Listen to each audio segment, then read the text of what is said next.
Feminists want us to accept in the locker room and call it progress. We're a league that welcomes everyone. The WNBA is holding an emergency meeting this week to figure out what the W in their name actually stands for. I don't know that I would say that I'm educated enough from a scientific standpoint. Looks like they're going to have to finally define the word woman. Women.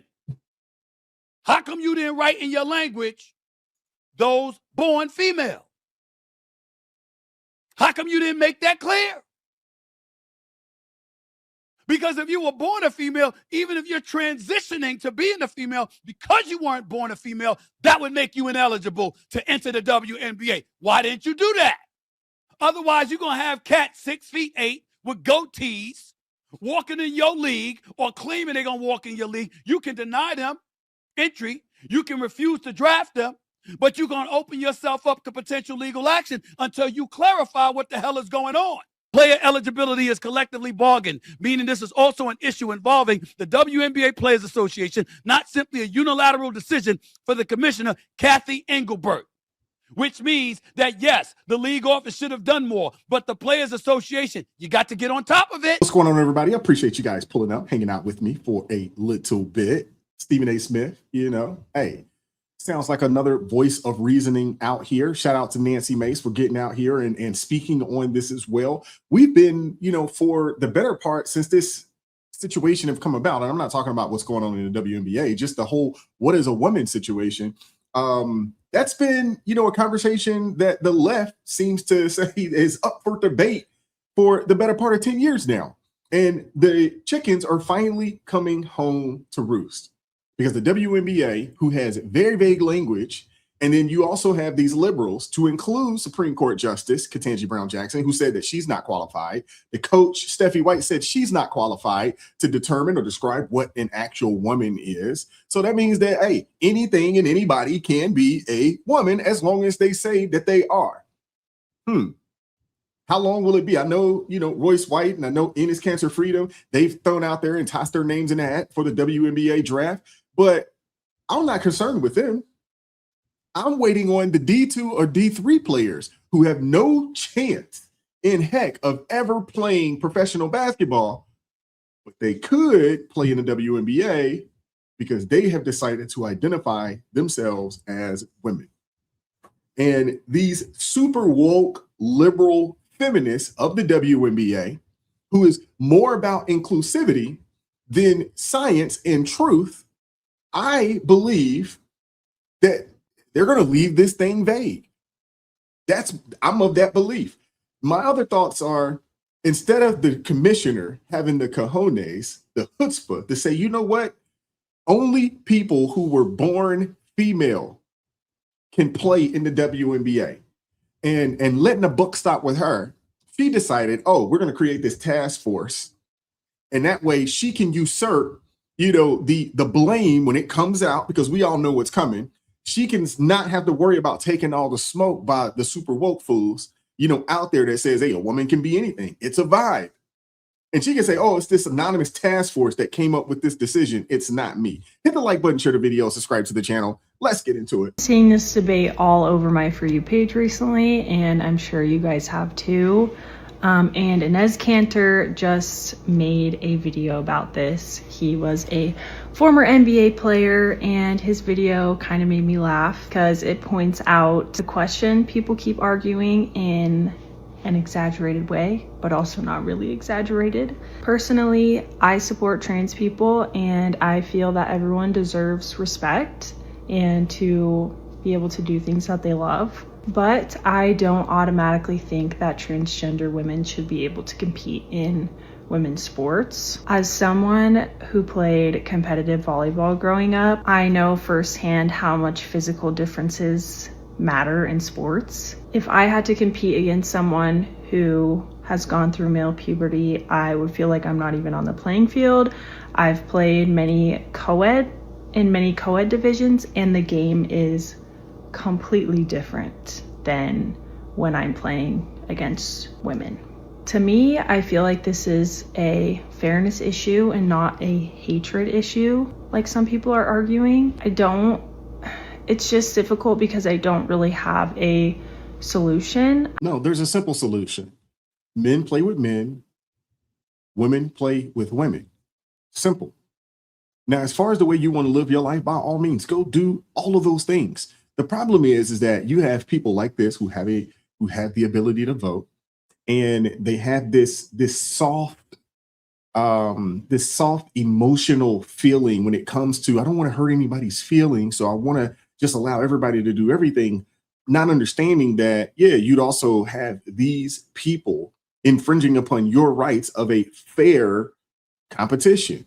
Simple as that. Women, the W in WNBA. Maybe they should invite Tim Walz to the gathering since he's already the national expert on stocking the boys' bathroom with tampons. He's the only man in America who thinks the most important part of a middle school football game is making sure the quarterback has access to a super absorbent Kotex. Enes Kanter Freedom and Royce White both declared for the 2027 WNBA draft because they finally found a league where they can actually start. It's official. I just declared for the 2027 WNBA draft in April. They spent the last month studying the WNBA's eligibility handbook and found out that the only thing standing between them and a championship was a change in pronouns. Ennis told a reporter that he's ready to put on a wig and show the world that his jump shot is as effective in a sports bra. The WNBA commissioner had to send a memo to teams explaining that self-identification of being a woman might need a footnote this year. The players' union immediately fired back, saying they don't want to be used as a political pawn, a political football, while they literally advocate for a policy that would turn their sport into a retirement home for male basketball washouts. It's a bold strategy to save the league by letting men who couldn't make the bench in the male NBA dunk on girls who just want to play basketball. Nancy, come on now. It's pretty obvious you don't watch sports, but let's be respectful. Enes Kanter played in the league for a very long time, and he was a starter at some point. He just, got old and retired. Royce White, D1 basketball player, starter, one of the best players on his team. He was a top 20 draft pick in the NBA. Didn't last long in the league for some other issues, not because he couldn't play, but there were some other, mental health issues that he was dealing with, so forth and so on. Not necessarily washed up or washed out. Now, if there were D2, D3 basketball players that decided that they wanted to, toss their name in the WNBA draft, that I would rock with you on, because these are guys that probably have absolutely no chance at ever playing in the NBA and no chance at playing professional basketball anywhere. We'll let her keep going. Meanwhile, Dejounte Carrington clotheslined Sophie Cunningham and then went on Threads to complain about Sophie's white privilege. Imagine that. Carrington did this while wearing a platinum blonde lace front wig that looked like it was stolen from a Barbie doll. She's out there rocking the hair of a white woman while claiming that the girl she just assaulted is the one with an unfair advantage. I know, that is just crazy.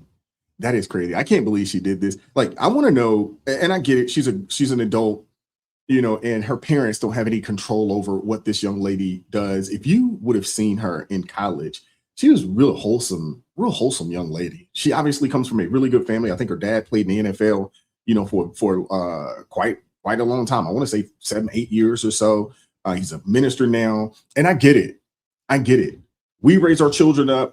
They go their own way. What we do know about women's basketball is that they are known for turning each other out. So we shouldn't be surprised, at the behavior, especially of a lot of these women that, may have come from really good backgrounds, and then all of a sudden they get into, women's basketball, on the college level.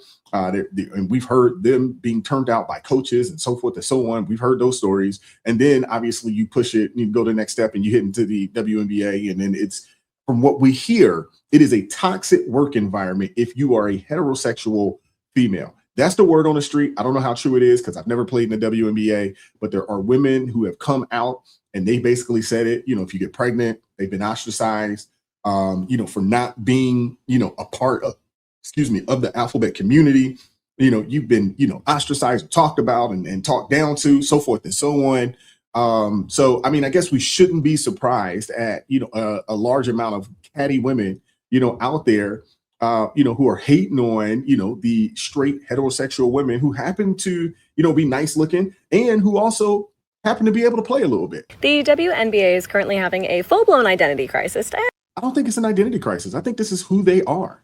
As a league, the basketball is trash. So, what matters most in reference to the WNBA is the off-the-court shenanigans. I'm kind of living for it. A French 6'3" man that goes by the name Julie Tatar wants to now play in the WNBA. This is a male who just dropped 21-20 in the French Women's League like it was a pickup game. Duh. And now 2 former NBA players, Inez Kanter-Freedom and Royce Weiss, are declaring for the WNBA draft. And honestly, good! All they're doing is taking the WNBA at their word, and if the only thing that determines whether you are a woman is whether or not you feel like it, then who's to stop them? And here's where it gets even more delicious. A lot of this drama has just exploded after Sophie Cunningham and some other athletes had the nerve to say that we should protect girls' sports and spaces, which is an opinion held by the vast majority of this country, even the majority of Democrats. But none of this is new. For years, players, coaches, and owners in the WNBA have been preaching the gospel of inclusion. Self-identity, open the doors, gender is a spectrum.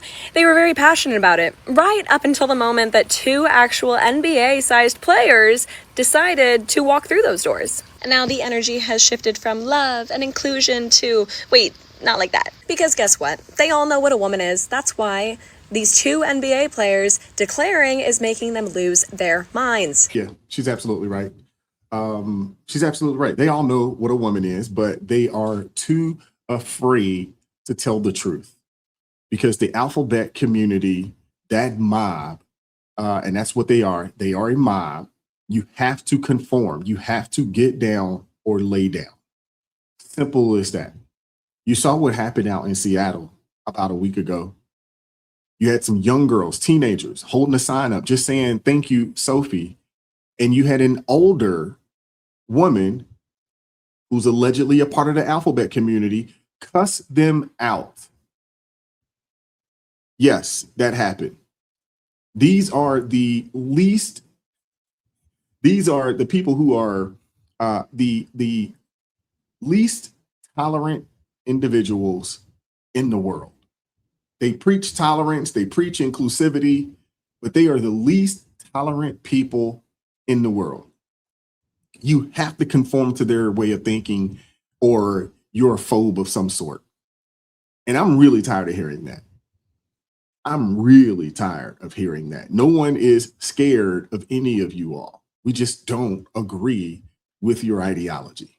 Simple as that. Hit the like button, share the video, subscribe to the channel, turn the notifications on to all so you never miss an upload. Consider joining the ARP family, or you can buy your brother a coffee. That link's in the description box below. Join us Tuesday, Thursday, Friday, 9:30 a.m. Eastern Standard Time for ARP in the morning. And as always, keep God first, stay prayed up. We'll catch up with you guys next time. Peace. It is God who arms me with strength. Yeah, I'm battle ready. He trains my hands for battle. My heart stays steady. But thanks be to God, he gives us the victory. Through my Lord Jesus Christ, fear can't live in me. I was down to the dirt, red clay on my shoes, old pain in my shirt, oh so bruised. In the Lord hit my chest, kicked death from my breath, put power in my step.